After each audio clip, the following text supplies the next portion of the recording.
Did Atlantis exist, or is it just a myth? In this video, we will travel to the legendary origins of Atlantis, the mythical and advanced city that vanished under the seas. We will discover who first mentioned Atlantis and how this city was described. We will also explore whether its existence is real or not. Join us on this epic journey to one of the great mysteries of antiquity. Today, we will research if Atlantis ever truly existed.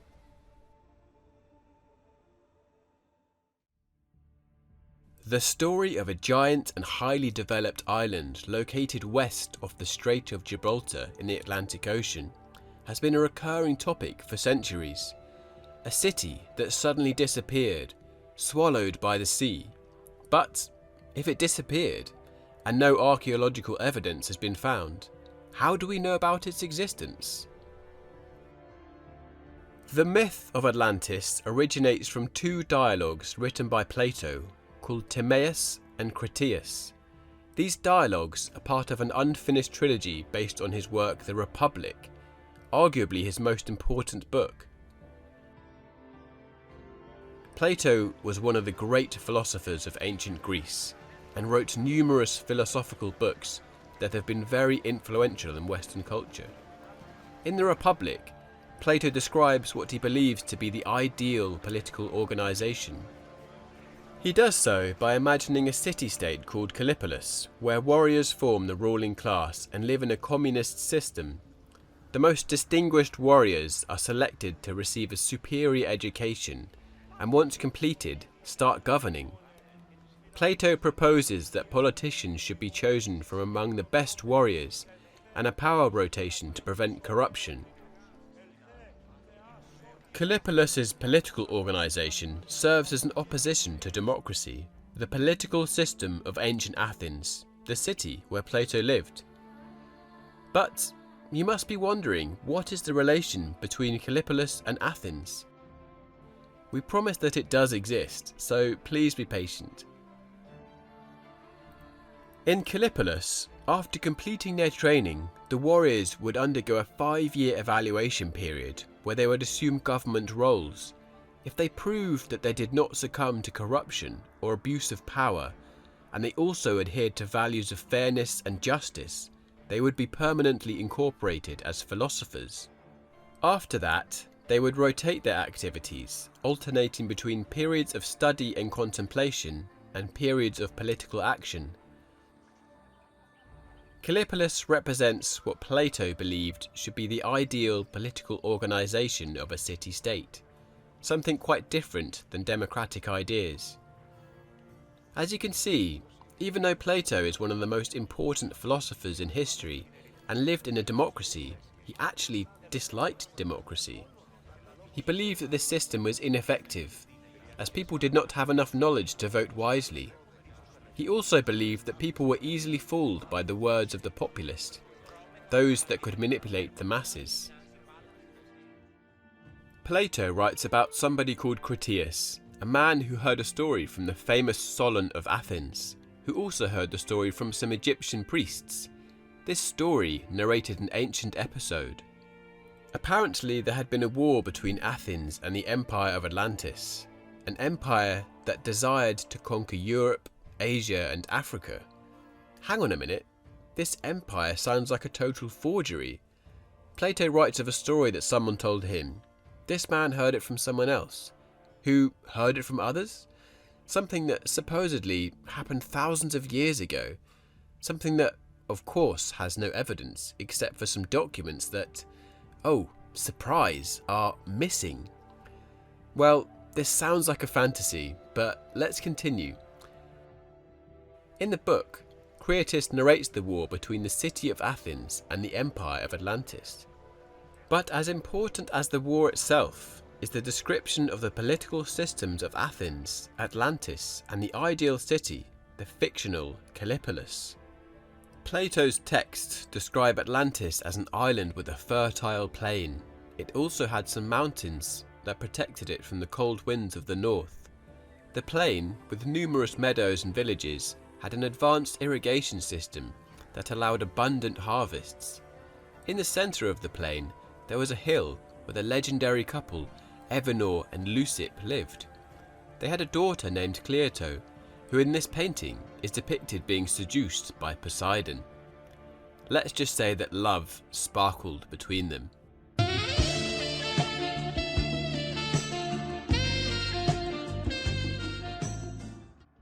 They had 10 children, thus originating the 10 royal families of Atlantis. Atlas, the firstborn of the 10, received the central hill and the family home.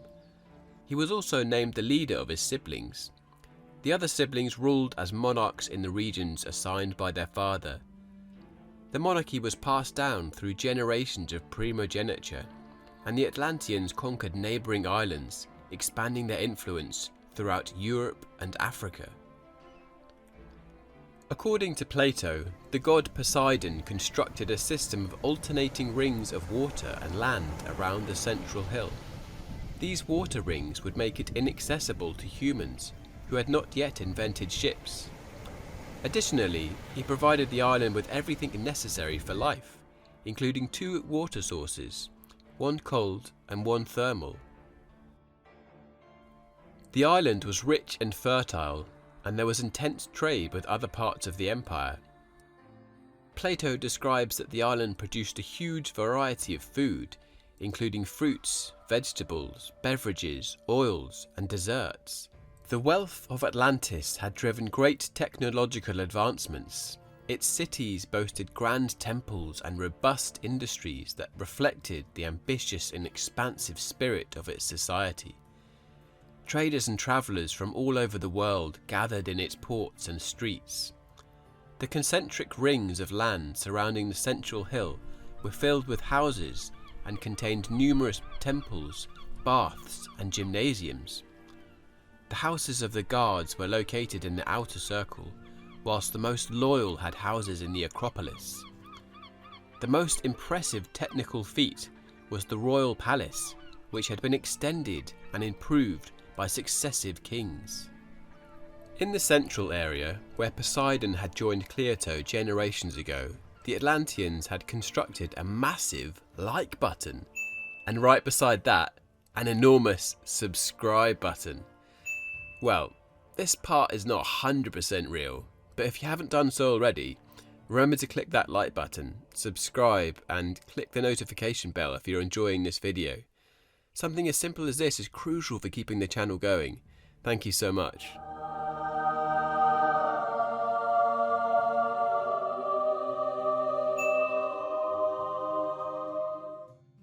Okay, what the Atlanteans actually did was build a temple dedicated to Cleito and Poseidon.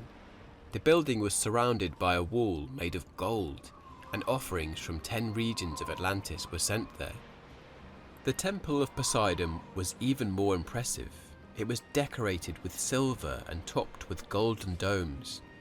With its impressive dimensions of 200 meters in length and 100 meters in width, it showcased the extravagance of Atlantean architecture. The interior was adorned with ivory ceilings and a mix of gold, silver and orichalcum, a metal even more precious than gold. The walls and columns were covered in orichalcum and housed golden statues of Poseidon and other sea deities. Outside, there were also golden statues of the royal families. The construction boasted opulence and wealth worthy of the East. Additionally, in the central island, there was a stadium and hippodrome. The water supply in the Atlantean city was ensured through the construction of aqueducts, cisterns, and baths, utilizing the 2 water sources provided by Poseidon. Additionally, a 10-kilometer long and 89-meter wide canal was built to connect the central fortress with the sea. At the end of the canal, a harbour was constructed to accommodate large ships, and the land rings were connected through covered channels wide enough for the passage of a trireme. The central city was protected by fortified walls and bridges, with guarded gates and towers. The houses and walls had a multicoloured appearance due to the variety of stones and metals used in their construction.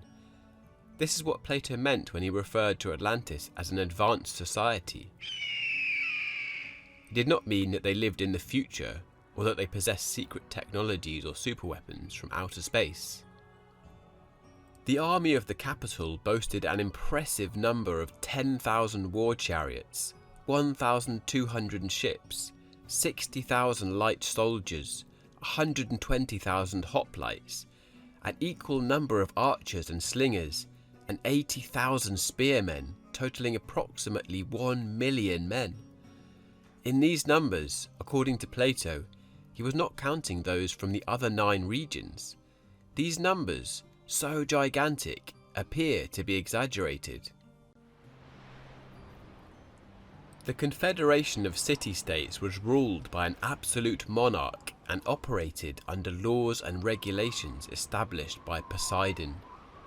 The laws were inscribed on a column located in the god's temple in the capital city.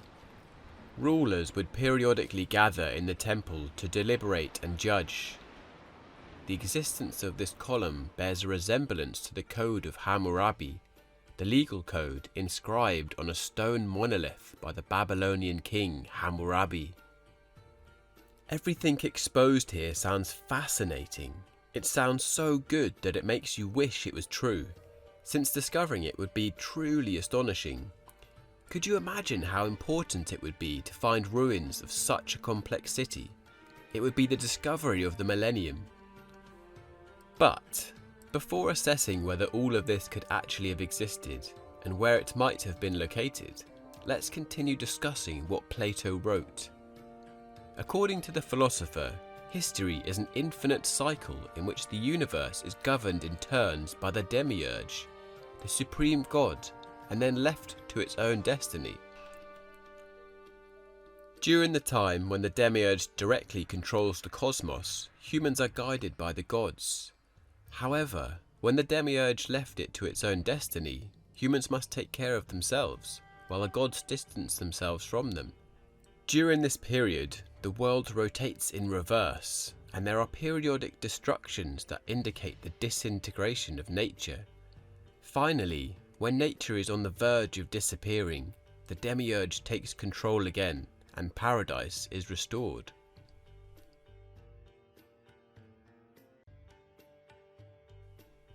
The story of Atlantis would take place after the end of the rule of the demiurge, the supreme god, when the world begins its decline but still retains features from the previous era. Atlantis and ancient Athens were ultimately destroyed by an earthquake, giving way to the present era. The Confederation of City-States was ruled by an absolute monarch and operated under laws and regulations established by Poseidon. The laws were inscribed on a column located in the god's temple in the capital city.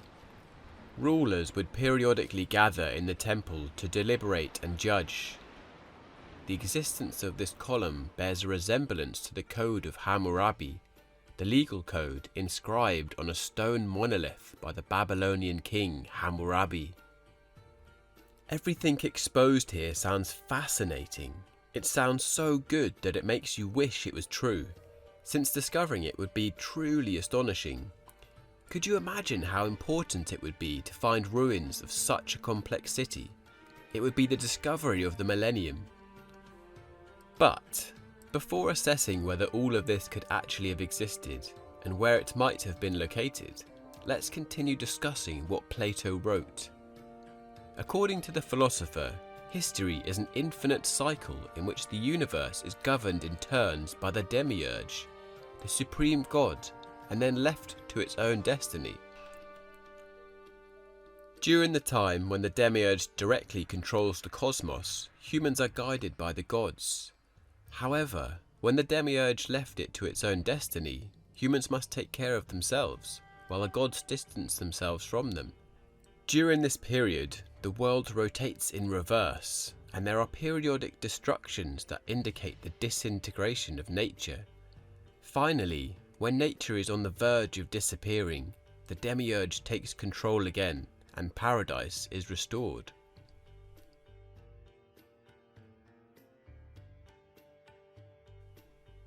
The story of Atlantis would take place after the end of the rule of the Demiurge, the supreme god, when the world begins its decline but still retains features from the previous era. Atlantis and ancient Athens were ultimately destroyed by an earthquake, giving way to the present era. Although the description of Atlantis is very interesting, Plato places more emphasis on describing how the Atlanteans lived. And here lies the main point of Atlantis. Plato portrayed the luxurious way of life of the Atlanteans as contrasting with the simple life of the Athenian rulers. Plato imagined that Athenian rulers lived in a communist society and received only what was necessary for survival. Unlike the Athenians, the Atlanteans practiced private property and had an expansionist policy. While the original Athenians did not seek to become an empire, Atlantis was a maritime power resembling the mighty Athens of Plato's time. Atlantis was ruled by written laws, while primal Athens was regulated by unwritten laws, similar to the practices of the Spartans. As described in the Republic, ancient Athens followed Plato's ideal political system. It was based on an aristocratic structure founded on the knowledge and excellence of its leaders, where private property would be quite limited. On the other hand, Atlantis was ruled by a hereditary monarchy, similar to Asian empires, where the throne would be inherited by the king's son, regardless of their intelligence or morality. Through the history of original Athens and Atlantis, Plato presents a political program that rejects the economic and social progress of democracy and advocates for a return to Greece's supposed pure origins.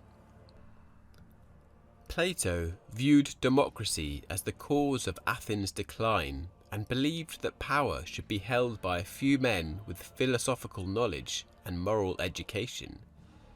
While many in Athens believed in historical progress, Plato believed that Athens' finest moments were in a distant past, before democracy.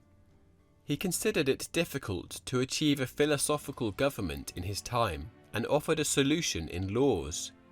He proposed a system of checks and balances to prevent the volatile popular from destroying everything. This balance of powers is the precursor to our rule of law. At the end of the day, the rule of law has turned a key point in our modern democracies. So Plato was the fiercest critic of democracy, but finally influenced it. But why have we talked so much about politics? Why have we focused so much on how, according to Plato, Atlantis and ancient Athens were ruled? Well, because these aspects are key to understanding what Atlantis was. The fact is that, apart from Plato's text, there is no other source talking about Atlantis. This complete story of Critias recounting what Solon had been told by Egyptian priests makes no sense. Not even the Egyptian sources talk about it. After the deciphering of Egyptian hieroglyphs, not a single mention of Atlantis has been found. Furthermore, this legendary empire had conquered the entire Mediterranean region, so some archaeological evidence should be found. At this point, after nearly 200 years of methodical archaeological research, no Atlantean evidence has ever been found. Even for the standards of the antiquity, the existence of such a gigantic empire is inconsistent. Think about the maximum extent of powerful empires, such as the Akkadian or the Egyptian empires. They were diminutive in comparison. The largest empires, such as the Persian, Carthaginian or Roman, only formed long after Plato's time, when there was enough organisational technology to keep such vast territories under control. Finally, Atlantis would have been destroyed by a massive earthquake. Plato says that the quake had not only sunk Atlantis under the ocean, but also destroyed Athens and the entire known world except for Egypt. Egypt would have inexplicably survived, preserving the history and memory of Atlantis. The most logical conclusion is to consider Atlantis as nothing more than a myth.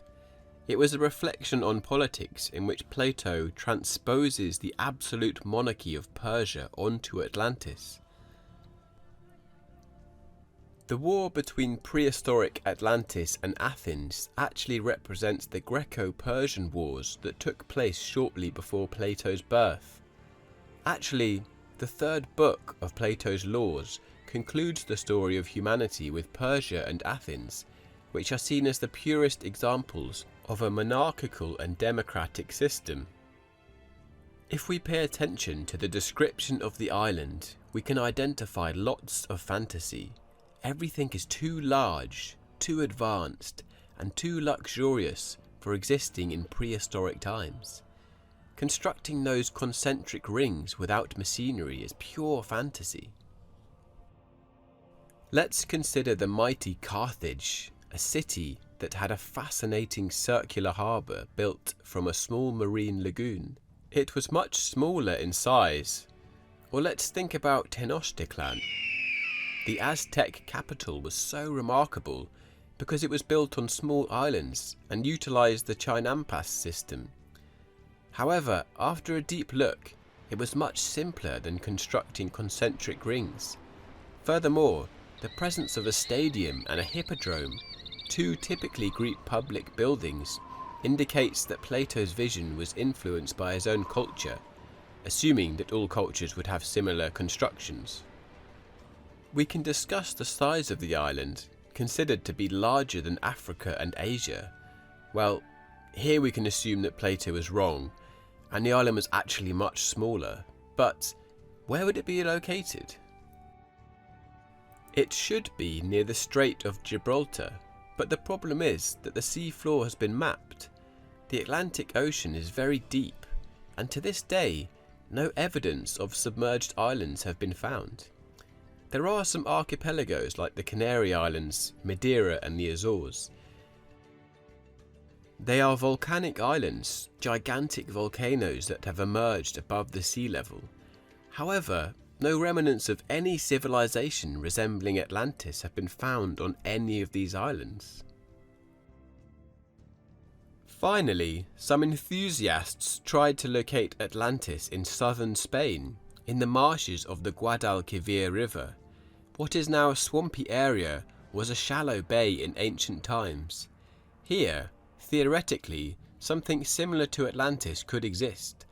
However, the reality is that after recurrent investigations, nothing has been found.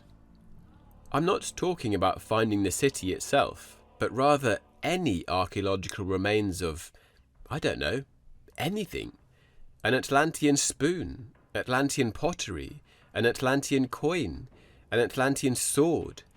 Anything that doesn't fit with the existing cultures in the area has been found. The destruction of Atlantis comes with a big earthquake. The destruction and disappearance under the water bears resemblance to an episode that occurred in Greece itself. Take a look at this beautiful crescent-shaped island. It's Santorini. It is an island of volcanic origin, where the Minoan civilization built a series of settlements that were obliterated when the volcano erupted around 1600 BC. A volcanic island is, after all, a gigantic volcano that can collapse at any moment. Archaeological evidence has shown that the eruption triggered a massive tsunami that obliterated the coast of the Aegean Sea, causing tremendous devastation. This event, which is also relatively common in a region like Greece, where multiple tectonic plates collide, could have entered the collective memory. Plato could have used this tragic event to improve the story of Atlantis' fall. After all, when an individual creates a story, it is very common to incorporate elements from their own culture. Does this mean that Atlantis never existed? I think I'm not wrong if I say that I'm 100% sure that it did not exist. Okay, if you want to be nitpicky, I can lower it to 99.9999%. Archaeologists have understood that Atlantis is nothing more than a literary source. So what does this mean? It's quite simple. Plato imagined Atlantis as a model to compare the political ideals he wanted to explain. Plato disliked the democracy of his time, so he created an imaginary city called Callipolis, which followed his ideal model of philosophical governance. He also imagined Atlantis, another fictional city that represented luxury and tyrannical power. This literary source of creating imaginary cities is not unique. Saint Augustine, the famous theologist, did the same when he wrote The City of God. He contrasted the pagan city with the city of God, two imaginary cities representing evil and good. Thomas More also used this approach when writing Utopia, envisioning another city in which he imagined an ideal society. So, Atlantis never existed, and no matter how much we torment our brains, it will never appear.